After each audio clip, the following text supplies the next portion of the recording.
For years, I paid my siblings' bills and drove them everywhere, only to be told I was nothing to them. So I left and soon recognized the fulfilling life I deserve without their selfish demands. For most of my life, I've been the stand-in parent no one asked me if I wanted to be. I was the oldest of 3 kids. And when our parents drifted into a cycle of work excuses and absence, I was the one who picked up the slack. At first, I told myself it was temporary. I drove my siblings to school when I was barely old enough to drive myself. I took a part-time job at 16 and every paycheck went toward groceries, gas, or school supplies. Not for me, but for them. I told myself it was family.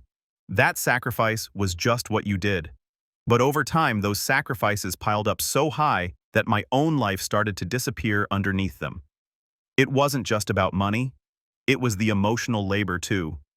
Late-night talks when my sister had her first heartbreak, covering for my brother when he skipped classes, making sure birthdays still felt like birthdays, even when our parents forgot.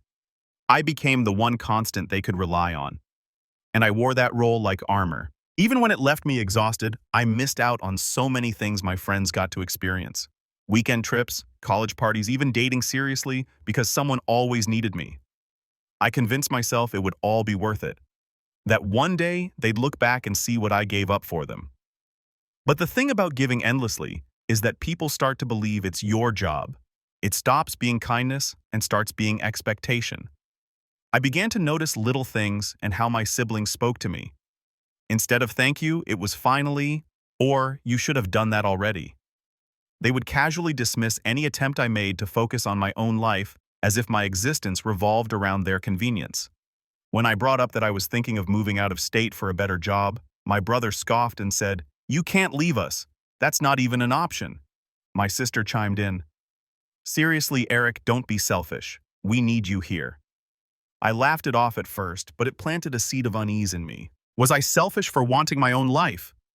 The thought gnawed at me late at night, long after the house went quiet. I began replaying memories, moments when I swallowed my pride, or gave up opportunities like the scholarship I turned down because it meant leaving home. I realized just how many times I had silenced my own voice for theirs. The breaking point started small, as these things often do. One Sunday, we were all sitting in the living room, and I mentioned that my work hours were about to get heavier because of a big project. I asked if they could pitch in more around the house, maybe cook dinner a couple of nights a week. My sister rolled her eyes, scrolling on her phone, and muttered, "You act like we owe you something." My brother laughed, adding, "Yeah, Eric, you're not dad. Stop trying to be in charge." The room went quiet after that, but in my chest something cracked. I didn't say anything right away. I sat there staring at the people I had spent nearly half my life protecting, supporting, sacrificing for. And for the first time, I wondered if I had made a massive mistake. If all those years of carrying their burdens had done nothing but convince them I was disposable. The air felt heavy, like I was suffocating on unspoken words, and I excused myself to my room. Lying on my bed, I could hear them laughing in the other room. The sound muffled but clear enough to twist the knife. I thought about how many times I had canceled plans, stayed late at jobs I hated, lent money I couldn't spare, all to make sure they were okay. And yet the moment I hinted at needing even a shred of support, they mocked me for it. It wasn't just disrespect, it was erasure. They had rewritten me in their minds as someone who existed only to serve them, not someone with his own dreams, struggles, or value. That night, I barely slept. My mind kept circling back to the same question. What would my life look like if I stopped? If I pulled back every bit of effort I had poured into them, I wasn't ready to answer it yet. But for the first time, I wasn't afraid to imagine it. The tension only deepened over the next few weeks. Every interaction with them felt sharper, as though I was hyper-aware of every dismissive comment, every demand masked as a casual request. My sister asked me to drive her to a friend's party across town, even though she had her license. When I said no, she huffed and called me lazy. My brother asked me to cover one of his bills, and when I hesitated, he muttered that I was stingy. Each word chipped away at something inside me, replacing loyalty with bitterness. And then came the moment that truly set everything into motion. The one that burned itself into my memory so vividly that even now I can recall the exact tone of their voices, the smug expressions on their faces. We were gathered into the kitchen, and out of nowhere my brother said, "You know, Eric, you're nothing to us anymore. You've done your job, but we don't need you like that now. Stop acting like you matter so much." My sister nodded in agreement, adding with a shrug, "Yeah, you're kind of irrelevant. Don't take it personally." I froze. My fork hovered midair, my heart pounding so hard I could hear it in my ears. The words landed with the force of a sledgehammer, shattering years of sacrifice in an instant. I looked at them, searching for some hint that they were joking, that this was just a cruel attempt at humor. But there was nothing, just blank indifference, as if my existence had been reduced to background noise in their lives. In that moment, I felt something shift. The exhaustion, the quiet resentment, the unacknowledged pain, it all coalesced into a single, razor-sharp realization. If I was nothing to them, then maybe it was time they saw what nothing really looked like. And that was the moment I knew things were about to change. I didn't react right away when they said those words. I sat there in silence, chewing slowly, as if I hadn't just been gutted by the people I'd dedicated my life to. On the outside, I looked calm, but on the inside, my chest felt hollow. My hands shook slightly when I placed my fork down, though I made sure not to let them see. I told myself I would process it later, maybe write it off as them being cruel in the heat of the moment. But as the days turned into weeks, the pattern didn't fade. If anything, it grew louder. It started with my sister. She stopped asking me for rides because she simply started taking my car without permission. I'd wake up for work and find my keys missing, only to see her roll in hours later with a smirk, tossing them onto the counter like it was her right. When I confronted her once, saying she needed to ask before taking something that wasn't hers, she scoffed, "Relax, Eric. You don't even use your car that much. Why are you making a big deal out of nothing?" The tone wasn't apologetic. It was dismissive, like I was the one being unreasonable for daring to assert basic boundaries. My brother, on the other hand, became more blatant with money. He had a job, sure, but it seemed like every paycheck he got was already spent before it hit his account. Every few days, he'd come to me with another excuse. He needed gas to get to work, money for a textbook, a loan he swore he'd pay back in a week. The problem was, those weeks stretched into months, and the IU stacked up higher than I could count.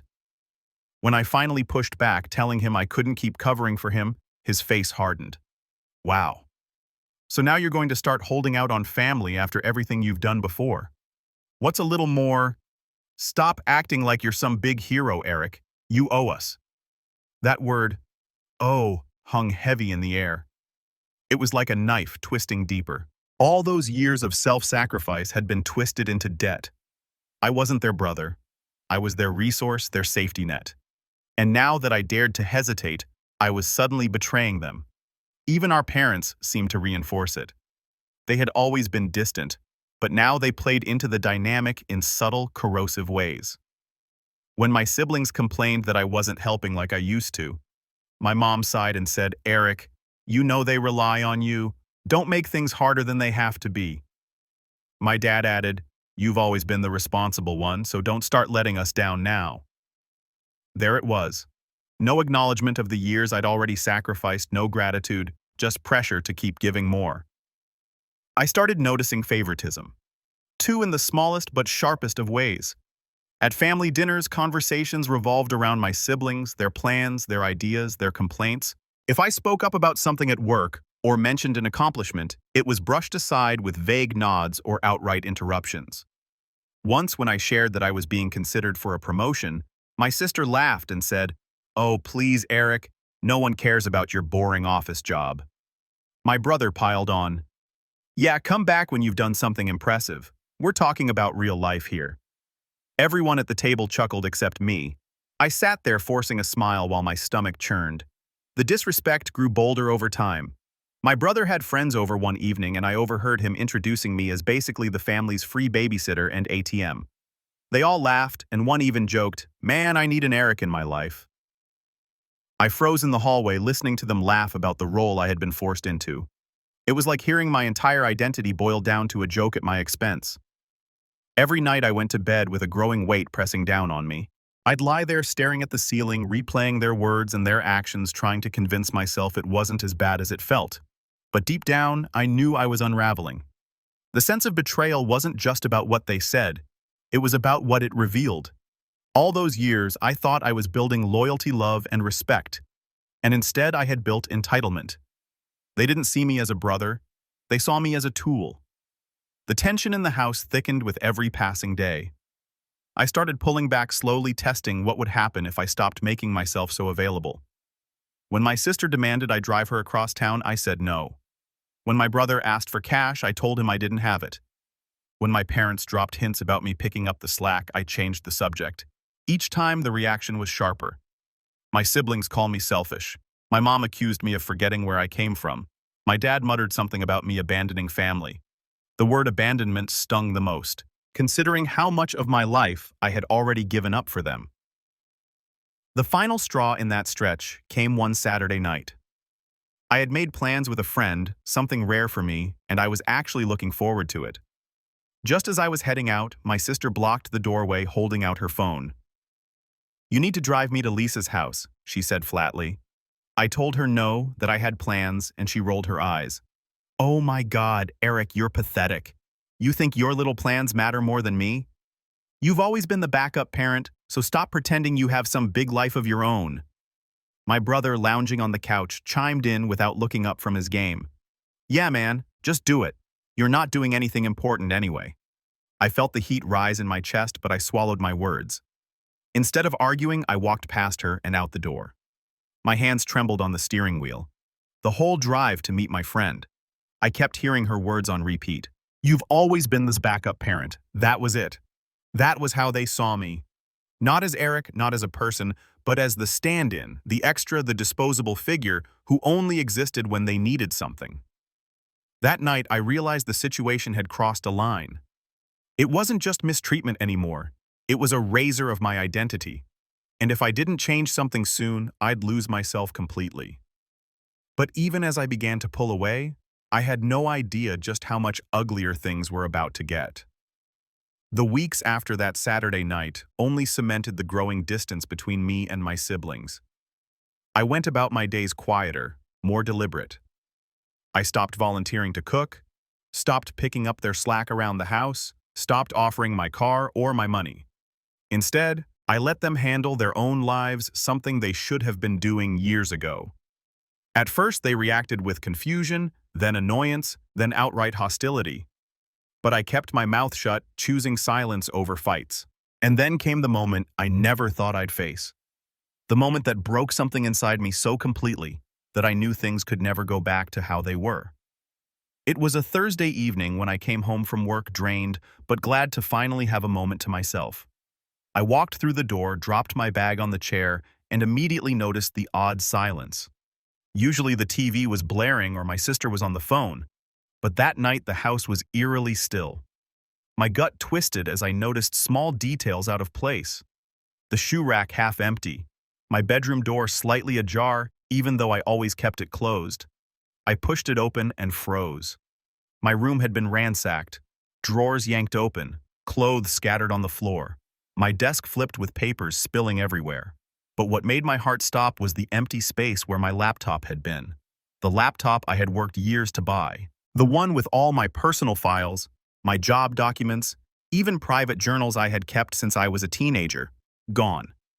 Alongside it, the small lockbox I kept under my bed, where I had saved every spare dollar I could for a future I still hadn't dared to plan. That box had held nearly $3,000. Money scraped together paycheck by paycheck. Also gone. My pulse pounded as I turned and found my brother leaning casually against the doorframe, arms crossed, his expression a mixture of defiance and smugness. "Don't look at me like that," he said flatly, as if I had no right to be shocked. I asked him where my stuff was, my voice trembling more than I wanted. He shrugged. "Relax, Eric. We borrowed it. We needed the money. You'll get over it." Borrowed. That word echoed in my head like a cruel joke. My stomach churned as the reality sank in. My own siblings had gone into my room, taken my savings, and walked off with the one thing I used to work to breathe outside of them. I demanded to know where it was, what they had done with it. And my sister's voice floated in from the hall. "We sold it, and we used the money." "What's the big deal? You'll just earn it back. You always do." I felt the air leave my lungs. My chest tightened, a wave of dizziness washing over me. I stepped back, staring at them as though I didn't recognize who they were anymore. This wasn't just selfishness. This was betrayal. Years of sacrifice, years of carrying them. And this was how they repaid me. By stripping away the one thing I had kept for myself. "What did you spend it on?" I asked my voice. My brother smirked. "Bills, clothes, a night out. Doesn't matter. It's not like you needed it." I wanted to scream, to slam my fists against the wall, to shake them and make them see what they had done. But all I could do was stand there in stunned silence as they turned away, dismissing me like I was a child throwing a tantrum. That night, I locked myself in the hollowed shell of my room and sat on the floor, surrounded by the mess they had left behind. I kept replaying their words, that smug look on my brother's face, my sister's cold indifference. My eyes landed on a crumpled photo on the ground. Me at 18, holding my siblings' hands at my high school graduation, smiling as though the world was heavy, but still worth carrying. I barely recognized the kid in that photo. Tears burned my eyes, but I forced them back. The anger was stronger than the grief. This wasn't a simple act of disrespect. It was a declaration. They had taken not just my belongings, but my trust, my faith in the idea that family meant something. They had crossed a line, and I knew deep down that nothing I did for them would ever be enough. For the first time in my life, I let myself feel the full weight of resentment. I wasn't just tired, I was done. And in that quiet, wrecked room, a thought began to take shape. If they truly believed I was nothing to them, maybe it was time to let them live in a world where I wasn't there at all. It was the kind of thought that doesn't leave once it arrives. It lingers sharp and dangerous until it carves its way into resolve. And that was the night everything began to shift inside me. After the night, I found my room torn apart and my savings gone. Something inside me snapped, but it didn't explode outward the way I expected. There was no screaming match, no dramatic confrontation. Instead, the anger folded inward, heavy and suffocating, pressing me down into silence. For the first time, I felt like a stranger in my own home. The days that followed blurred together. I went to work, kept my head down, and came home to a house that didn't feel like mine anymore. Every time I walked past my siblings, I felt the weight of betrayal sitting like a stone in my chest. They acted as though nothing had happened. My sister flaunted new clothes she couldn't have afforded without my stolen money. My brother talked casually about nights out with his friends. They didn't even hide it. Worse, they seemed to revel in my silence, mistaking it for weakness instead of restraint. I stopped eating dinner with them. I started locking my door. Not that it stopped them before, but it gave me a sliver of control. My appetite faded, my energy drained. I'd lie awake at night staring at the ceiling, my mind cycling through every memory of the last decade. The times I paid their bills, drove them to practice, defended them when teachers called home, covered for them when they messed up. Each memory now felt poisoned, twisted into proof of how thoroughly I had been used. At work, people noticed the change. A coworker asked if I was okay, that I seemed distracted. I forced a smile, brushing it off, but inside I felt like I was crumbling. The promotion I'd been working toward, the one bright spot, I had suddenly felt meaningless. What was the point of climbing higher if I came home every night to this pit where everything I earned was stripped away or dismissed? The lowest point came 2 weeks later. I checked my bank account and saw withdrawals I didn't recognize. Hundreds gone. I called the bank, convinced it was fraud, only to find out it was my brother. He had stolen my debit card, memorized my PIN, and used it to cover his rent that month. When I confronted him, my voice shaking with fury, he didn't even deny it. He just shrugged and said, "Relax, Eric, you always bail us out anyway. I just saved you the trouble." That was the moment I realized I couldn't stay. I couldn't fight them anymore. Couldn't beg for respect that would never come. I was drowning in a family that saw me as nothing but a lifeline to exploit. The thought of living like that for another year, another month, even another week, it was unbearable. So I started planning quietly, secretly. At night, instead of lying in bed replaying their betrayals, I opened my phone and researched apartments, small ones far enough away that they wouldn't come knocking. I calculated how much I'd need to cover a deposit, rent, and a few months of food. My savings were gone, but I still had my job, and with each paycheck, I siphoned off whatever I could into a separate account they didn't know about. It wasn't much, but it was mine. I began decluttering my room in subtle ways, packing away things I didn't need daily, selling a few items online for cash. I told them I was cleaning up, But in truth, I was preparing for the day I'd leave without a word. Each small act of preparation was like a breath of fresh air. It didn't erase the pain, but it gave me a sense of direction. The hardest part was the emotional shift. I stopped confiding in them, stopped caring about their approval or recognition. When my sister bragged about something trivial, I no longer nodded along. When my brother mocked me, I no longer defended myself. I became quiet, detached, almost invisible. They didn't notice the change, they just assumed I was sulking. But in reality, I was building walls they would never break through again. One night, as I folded clothes into a box I'd tucked away in the back of my closet, I caught sight of my reflection in the mirror. My face looked tired, older than 29. But behind the exhaustion, there was something new in my eyes. Resolve. I wasn't just the backup parent anymore. I wasn't their scapegoat, their safety net, their tool. I was Eric, and slowly, I was clawing my way back to myself. Still, I couldn't help but ache at the thought of what I was leaving behind. There was grief tangled in the anger. Grief for the family I thought I had, for the love I believed would eventually come. That grief cut deeper than anything else. But beneath it, something stronger stirred. The realization that my life didn't have to revolve around their ungrateful demands anymore. I was at rock bottom. Yes. But for the first time, I saw a path forward. And little did they know, every step I took in silence was bringing me closer to the moment they'd finally see what their lives looked like without me. It's strange how quickly life begins to change once you stop pouring yourself into a black hole. The first few weeks of my quiet withdrawal were the hardest.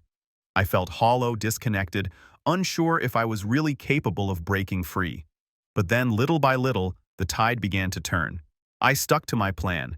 Every paycheck, I peeled off a portion and slipped it into that hidden account. At first, it was small, barely noticeable. But watching the numbers grow even just a little gave me something my family had stripped away for years: hope. I cut out every unnecessary expense. Not because I enjoyed depriving myself, but because every dollar I saved was a step closer to freedom. Work became my refuge. I poured my energy into projects, volunteered for tasks others avoided, and stayed late. Not because anyone asked me to, but because it gave me a sense of purpose beyond my family's demands. My boss noticed. One Friday afternoon, he stopped by my desk and said, "Eric, I don't know what's gotten into you lately, but keep it up. You're becoming one of the most reliable people here." The irony wasn't lost on me. I had been reliable my whole life, just never for myself. Within a couple of months, the promotion I had quietly doubted was offered to me outright. It came with a pay raise not life-changing, but significant enough to fuel my escape plan faster than I expected.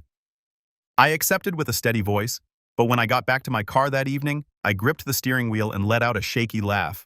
For the first time in years, I felt like the sacrifices were paying off, but not for them. For me, I also began repairing the parts of myself I had neglected. I reconnected with friends I had drifted away from. At first, I felt awkward, ashamed for disappearing on them for so long, but to my surprise, many welcomed me back warmly. "We figured you were just busy with family stuff," one old friend said over coffee. I nodded, not bothering to correct him, but inside, I felt a pang of guilt for all the time I had wasted. Still sitting there laughing about old memories, I felt more alive than I had in years. I even began dipping my toes into things I had always wanted to try. I signed up for a gym membership, something I never would have considered before because of the cost. I started running lifting weights, watching my body change little by little. It wasn't just physical, it was symbolic. With every mile I ran, with every pound I lifted, I was shedding years of burden I had carried for others. At home, the shift was noticeable. My siblings grew restless when I stopped catering to them. My sister would complain that the fridge was empty, and I would shrug and tell her she knew where the store was. My brother tried to guilt me into covering his bills again. And when I refused, he called me selfish. But the more they pushed, the less I cared. Their words no longer cut the way they used to. They bounced off the armor I was building. The most satisfying moments were the ones where my absence was undeniable. One evening, I came home to find my sister crying because she had missed a party. No one was there to drive her, and she hadn't figured out the bus schedule. My brother got an eviction notice taped to his door because he hadn't paid his rent on time without my help. My parents scolded me for not stepping in, But I stayed quiet, watching them squirm under the weight of responsibility I had carried for so long. Each time a small voice inside me whispered, "This is what they wanted, to see what life looks like without you." As my savings grew and my confidence returned, I started looking at apartments more seriously. I visited a few places, walking through quiet hallways, peeking into small but cozy spaces. They weren't much, but they were mine. I could imagine coming home at the end of the day, cooking dinner without judgment, sitting on a couch that no one else claimed, falling asleep, without worrying who might take what was mine. I also began keeping notes, little reminders of moments that had led me here. My siblings' insults, my parents' dismissals, the stolen money, the betrayal. Not because I wanted to wallow in bitterness, but because I knew how easy it was to doubt myself. When guilt crept in, when the word selfish echoed in my head, I opened those notes and reminded myself, this isn't selfish, this is survival. Slowly, people at work started to see me differently too. I wasn't just the dependable background guy, I was becoming someone with ideas, someone who could lead. At meetings, when I spoke, people listened. That spark of respect, the kind I had never received at home, fueled me like nothing else. For the first time in my adult life, I wasn't just surviving, I was rising. Each step forward was a reminder that I was more than the role my family had trapped me in. I was carving out my own identity piece by piece. But as my life began to improve, the cracks in theirs grew wider. And it was only a matter of time before they tried to pull me back into their chaos.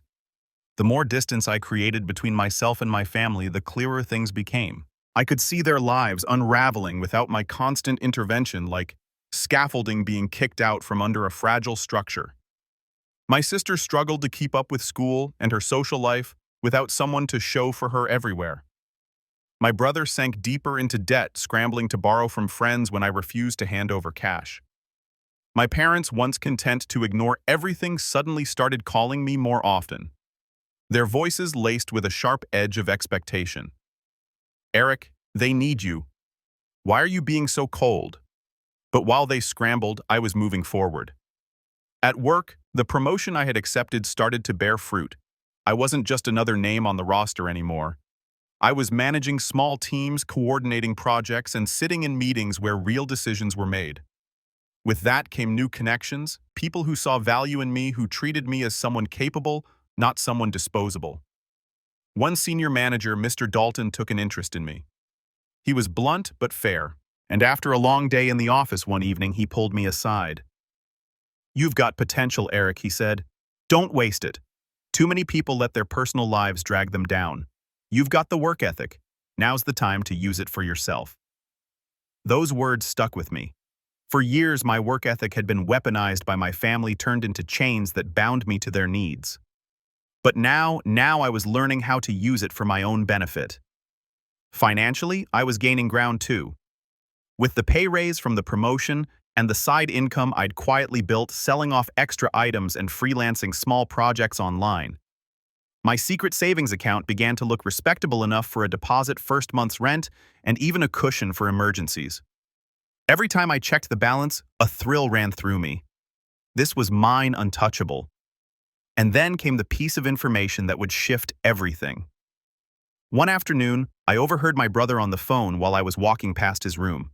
His door was cracked and his voice was tense. "I'll get it. Just give me more time. I swear I'll pay you back." His tone was desperate, not the usual cocky indifference. Later, when he stormed out of the house, I glanced into his room and noticed a crumpled envelope on his desk. It was from a payday loan company. I didn't touch it, but the sight alone told me enough. He was in far deeper than he had ever admitted. A week later, my sister let something slip too. She was pacing the living room, yelling into her phone about tuition payments. He said he'd cover it. What am I supposed to do now? I don't have that kind of money. The moment she saw me, she lowered her voice, glaring as though I was intruding. But I had already heard enough. She was falling behind financially as well. For years, they had leaned on me like I was unshakable. But now, without me, their worlds were beginning to crack. They were vulnerable in ways they hadn't been before. And though part of me still ached with the old instinct to step in and save them, another part of me, the part that had been betrayed one too many times, recognized something else. Leverage. Meanwhile, at work, my role was expanding faster than I'd anticipated. Mr. Dalton began inviting me into strategy sessions, The kind of meetings where the future of projects and sometimes even careers was decided. I wasn't just at the table, I was contributing. And the more I spoke, the more people listened. I began to realize that for the first time I had power. Not the brute force kind, but quiet, undeniable influence. It all came together one evening when I stopped by the apartment complex I'd been eyeing. The manager showed me a small but clean one-bedroom unit with sunlight streaming through the windows. I stood in the empty space, imagining furniture I would choose, food in the fridge, that no one would take, a desk where my laptop would sit untouched. It wasn't just a place to live, it was freedom incarnate. I left that evening with an application in my hand and a lump in my throat. At home, the tension had reached a boiling point. My siblings were growing more aggressive with their demands, cornering me in the kitchen, accusing me of abandoning them, trying to guilt me back into the role they thought I owed them. My parents chimed in, echoing the same tired refrain. Family takes care of each other. But now, I wasn't listening. Every time they tried to pull me back, I thought of that apartment, of the account that was finally mine, of the leverage I now held in the form of their crumbling dependence. For the first time, I wasn't afraid of their anger. I was in control, even if they didn't know it yet. And deep down, I began to understand that when the moment came to show them what life without me really looked like, I would be ready. The final stage didn't arrive with fireworks or some dramatic confrontation. It unfolded slowly, deliberately, like a chess game where every piece had already been positioned long before the opponent realized what was happening. I signed the lease on the apartment without telling a soul.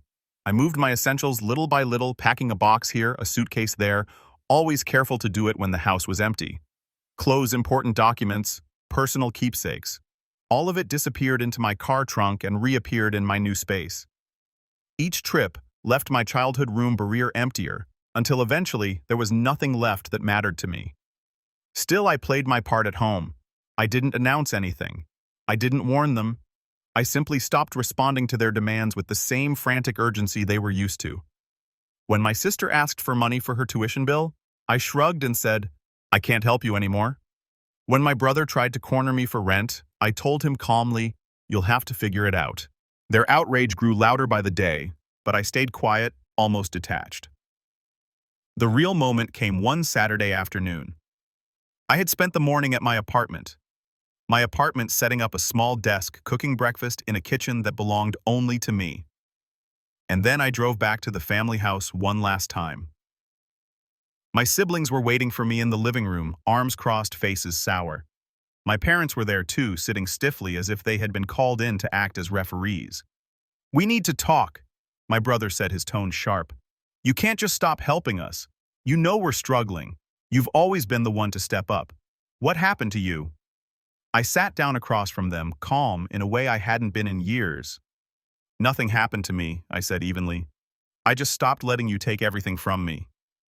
My sister scoffed, rolling her eyes. "Oh, please don't act like you're some victim. You've always had more than us. You should be grateful you can help."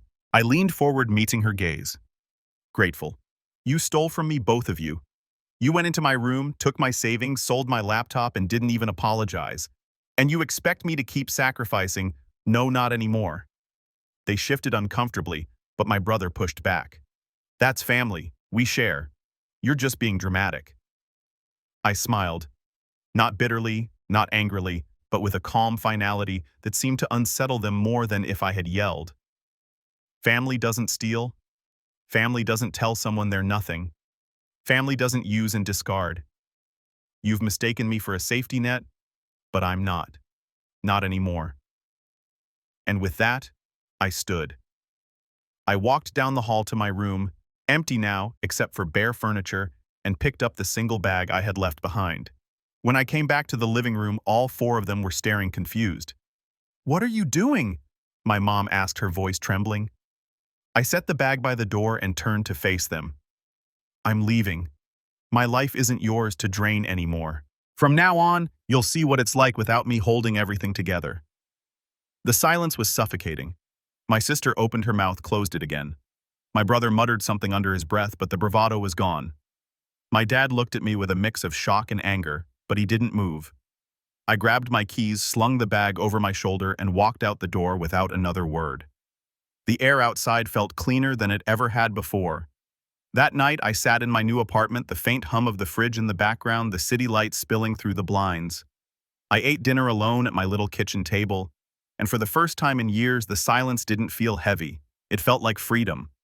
The revenge wasn't loud, but it was perfect. Letting them live in the very world they had told me I was nothing in. Except now, they would see exactly how much nothing had held their lives together. And soon enough, the call started. The first call came 2 days after I left. It was my sister, her voice tight with panic. "Eric, they're threatening to drop me from my classes if I don't pay the tuition balance.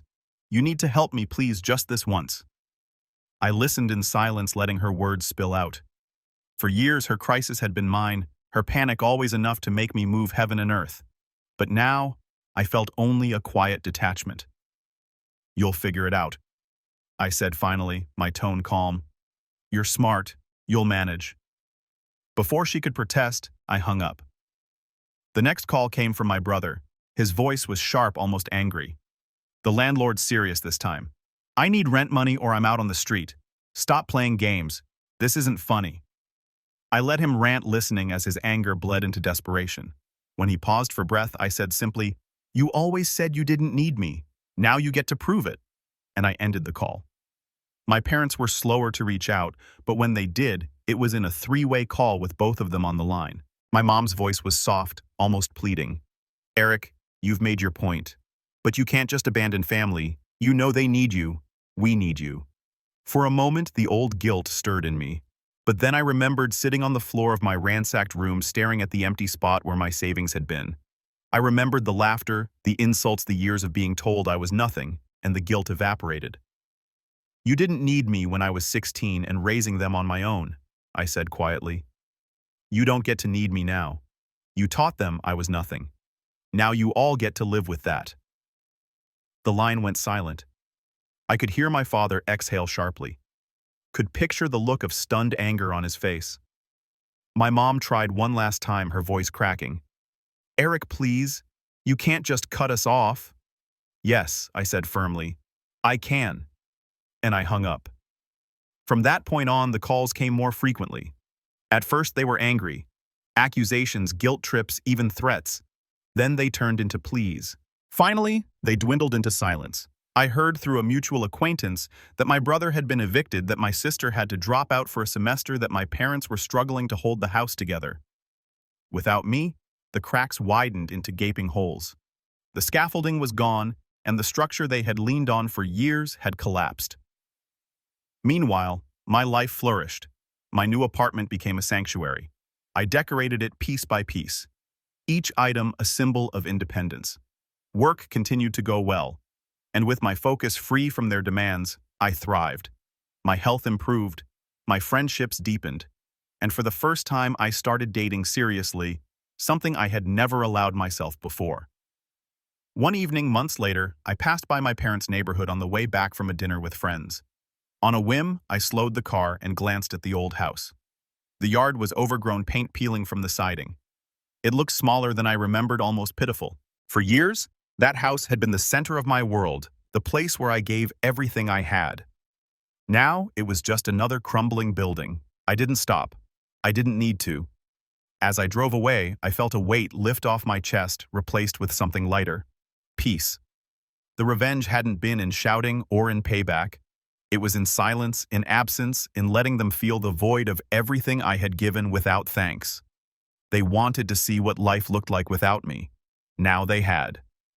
And as I pulled into the parking lot of my apartment, the city lights reflecting on my windshield, I realized something with absolute clarity. I hadn't just shown them what life without me looked like. I had finally shown myself what my life could be, free.